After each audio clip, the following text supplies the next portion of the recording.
Good morning students, I am Rita Sharma from MLP group of schools. Welcome you in chemistry classes. बच्चों, जैसा कि आपको पता है हम केमिकल रिएक्शंस एंड इक्वेशन जो 10th क्लास केमिस्ट्री का फर्स्ट चैप्टर है उसका रिवीजन कर रहे हैं। और मैं आपको जो टॉपिक करवा रही हूँ, जो कल हमने जो टॉपिक किया था, वो टॉपिक क्या था कि एक केमिकल इक्वेशन को ज़्यादा इंफॉर्मेटिव कैसे बनाया जा सकता है। एक केमिकल रिएक्शन हमें ज़्यादा से ज़्यादा इंफॉर्मेशन दे सके, उसके लिए क्या क्या हमें केमिकल इक्वेशन में लिखना पड़ता है। तो फर्स्ट हमने बताया था कि हमें रिएक्टेंट और प्रोडक्ट की फिजिकल स्टेट लिखनी होती है कि रिएक्टेंट सॉलिड है, लिक्विड है या गैसियस स्टेट में, इसी तरीके से प्रोडक्ट। दूसरा हमने पॉइंट डिस्कस किया था कि अगर रिएक्शन एसिड के साथ हो रही है तो एसिड डाइल्यूट है या कंसंट्रेटेड।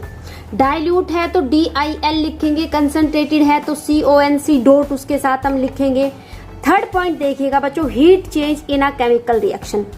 अगर केमिकल रिएक्शन के दौरान हीट चेंज हो रही है तो हमें ये भी दिखाना पड़ेगा कि रिएक्शन में हीट इवोल्व हो रही है, रिलीज हो रही है, बाहर निकल रही है या एब्जॉर्ब हो रही है। और आपको पता है केमिकल रिएक्शन में हीट चेंज के बेसिस पे दो टाइप के केमिकल रिएक्शन बताए गए हैं। एक तो बताया गया है बच्चों एक्सोथर्मिक और दूसरा एंडोथर्मिक। तो इन दोनों को हम डिस्कस करते हैं और बताते हैं एक्सोथर्मिक में हीट हमें केमिकल इक्वेशन में कहाँ पे रिप्रेजेंट करनी है और एंडोथर्मिक में कहाँ पे रिप्रेजेंट करनी है। तो बेटा देखिएगा, हीट चेंज के बेसिस पे रिएक्शन के दो टाइप होते हैं। फर्स्ट मैं आपको करवा रही हूँ एक्सोथर्मिक रिएक्शन, एक्सोथर्मिक रिएक्शंस। अब नाम से ही सजेस्ट हो रहा है एग्जॉस्ट फैन का नाम आपने सुना है कि ऐसी केमिकल रिएक्शन जिसमें रिएक्शन के दौरान हीट रिलीज हो, इवोल्व हो, प्रोडक्ट के साथ बाहर निकले, वो रिएक्शन कहलाती है exothermic. These are those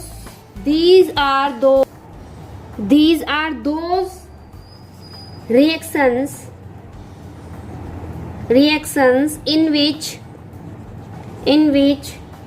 heat is evolved during the reaction। ऐसी केमिकल रिएक्शन जिसमें हीट इवोल्व होती है। In these reactions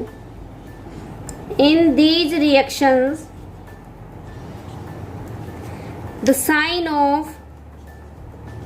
sign plus heat is written along the product के साथ हमें अलोंग विद द प्रोडक्ट हमें क्या लिखना है, हीट रिप्रेजेंट करना है अगर एक्सोथर्मिक है। फॉर एग्जाम्पल देखिएगा बच्चों, कार्बन सॉलिड है, उसको ऑक्सीजन की प्रेजेंस में हम बर्न कर रहे हैं तो हमें मिलता है CO2 गैस। कार्बन एक फ्यूल का काम करता है और साथ में हमें हीट एनर्जी मिलती है, तो प्लस में क्या दिखाएंगे बच्चों, हीट दिखाएंगे। तो एक्सोथर्मिक प्रोसेस में हमें ज़्यादा इंफॉर्मेटिव बनाने के लिए क्या करना पड़ेगा, प्रोडक्ट के साथ हीट को रिप्रेजेंट करना पड़ेगा।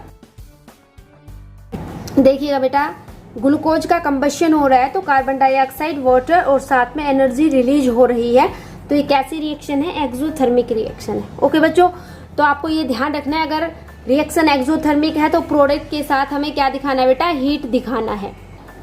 नेक्स्ट देखिएगा बच्चों, एंडोथर्मिक रिएक्शंस,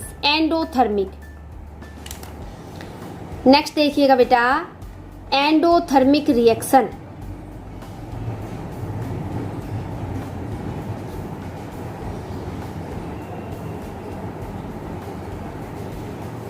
बच्चों नेक्स्ट टाइप की केमिकल रिएक्शन देखिएगा on the heat change, basis of heat change, endothermic reaction. Endothermic reaction क्या होती है, ऐसी केमिकल रिएक्शन जिसमें हमें रिएक्शन को करवाने के लिए हीट की जरूरत पड़ती है, एनर्जी की जरूरत पड़ती है, तो वो रिएक्शन कहलाती है एंडोथर्मिक। तो पहले डेफिनेशन लिख लेते हैं, these are those those reactions, these are those reactions in which heat is absorbed, heat is absorbed during the reaction. ऐसी केमिकल रिएक्शन जिसमें हीट एब्जॉर्ब हो रिएक्शन करवाने के लिए. in these reaction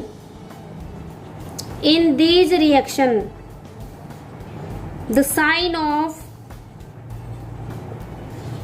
sign plus heat is written along with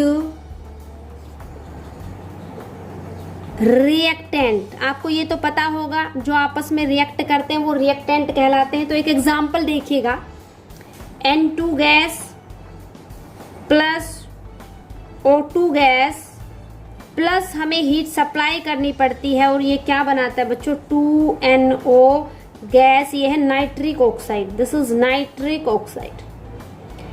और N2 का आपको पता है नाइट्रोजन गैस, O2 आपको पता है ऑक्सीजन गैस, और प्लस हीट देते हैं तो क्या बनता है बच्चों, नाइट्रिक ऑक्साइड गैस बनती है, 2NO यहाँ पे बनता है. तो ये कैसी रिएक्शन है बच्चों, एंडोथर्मिक रिएक्शन है. बच्चों दूसरा एग्जाम्पल देखिए एंडोथर्मिक रिएक्शन का. कैल्शियम कार्बोनेट का डीकम्पोजिशन कर रहे हैं. कैल्शियम कार्बोनेट होता है CaCO3, सॉलिड होता है, हीट की सप्लाई कर रहे हैं हम और इसको ब्रेक डाउन कर रहे हैं कैल्शियम ऑक्साइड जिसको हम क्विक लाइन कहते हैं, और प्लस में carbon dioxide gas.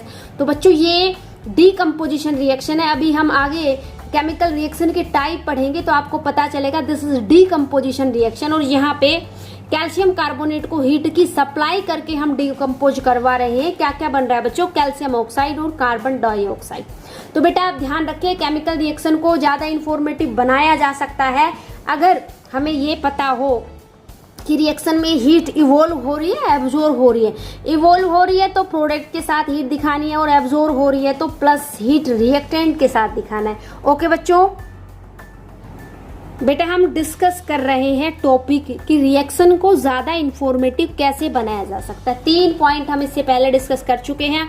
4th point देखिएगा, condition under which reaction takes place. कई बार केमिकल रिएक्शन अंडर कंडीशन होती है. ये कंडीशन हो सकती है the condition of temperature, the condition of, ये कंडीशन हो सकती है कि कोई किसी टेम्परेचर पे रिएक्शन हो रही, कंडीशन ऑफ टेम्परेचर, टेम्परेचर की ये कंडीशन हो सकती है.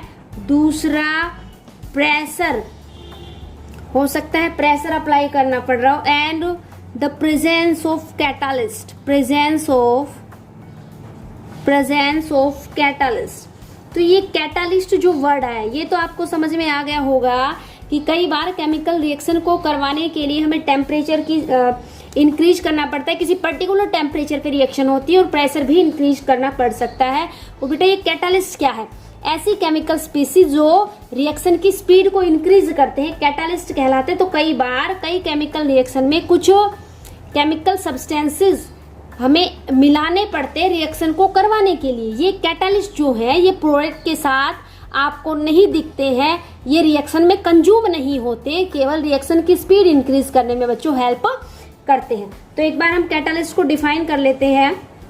कैटालिस्ट क्या है बच्चों, कैटालिस्ट क्या है, अ substance which increase the speed of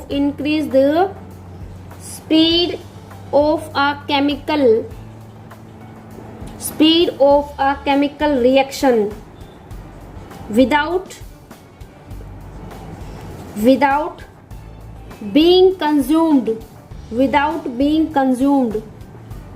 consumption नहीं होता है ये, कंज्यूम्ड ड्यूरिंग द रिएक्शन. ये केवल रिएक्शन की स्पीड को इंक्रीज करते हैं, ऐसा नहीं प्रोडक्ट के साथ आपको दिखेंगे ये रीजनरेट हो जाते हैं, दोबारा रिएक्शन से बाहर निकल जाते हैं. तो देखिएगा बच्चों इसके एग्जाम्पल देखिएगा बच्चों, nitrogen gas plus hydrogen gas combine होकर के बनाती है अमोनिया NH3 गैस. ठीक है, तो इसको बैलेंस कर लेते हैं। पहले तो यहाँ 2 से मल्टीप्लाई करेंगे, यहाँ 3 से। ये रिएक्शन कंडीशन भी अप्लाई होती है, उसमें कैटलिस्ट का भी यूज होता है। कंडीशन क्या है यहाँ पे, ये 500 डिग्री सेल्सियस तो हमें टेम्परेचर मेंटेन करना पड़ता है, 200 एटमॉस्फेरिक प्रेशर मेंटेन करना पड़ता है, और आयरन एज ए कैटलिस्ट हमें यूज करना पड़ता है ड्यूरिंग दिस रिएक्शन।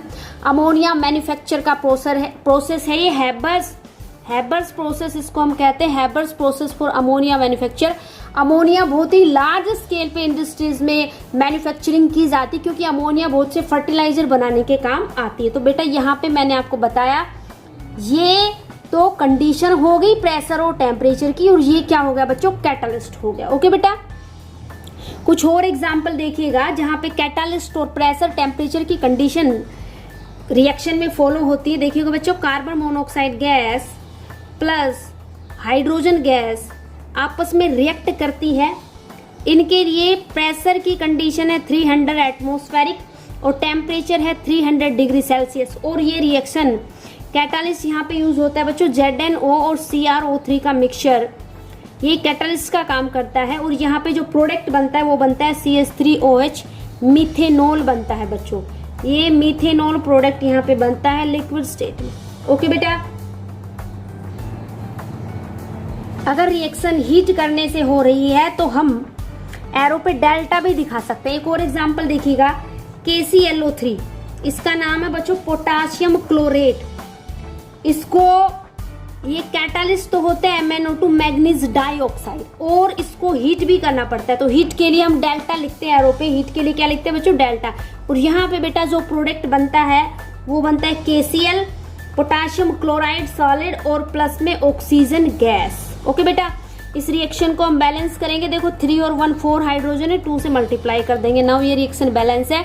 इसी तरीके से इसको बैलेंस कर लेते हैं। यहाँ 2 से मल्टीप्लाई करेंगे, यहाँ 2 से मल्टीप्लाई करेंगे, और यहाँ 3 से मल्टीप्लाई करेंगे। रिएक्शन बैलेंसिंग हम पहले डिस्कस कर चुके हैं। तो बेटा आज हमने समझा कि केमिकल रिएक्शन को इंफॉर्मेटिव कैसे बनाया जा सकता है। ठीक है, टेम्परेचर की कंडीशन, प्रेशर की कंडीशन और कैटलिस्ट भी यूज हो सकते हैं। थैंक यू बच्चों, हैव ए नाइस डे।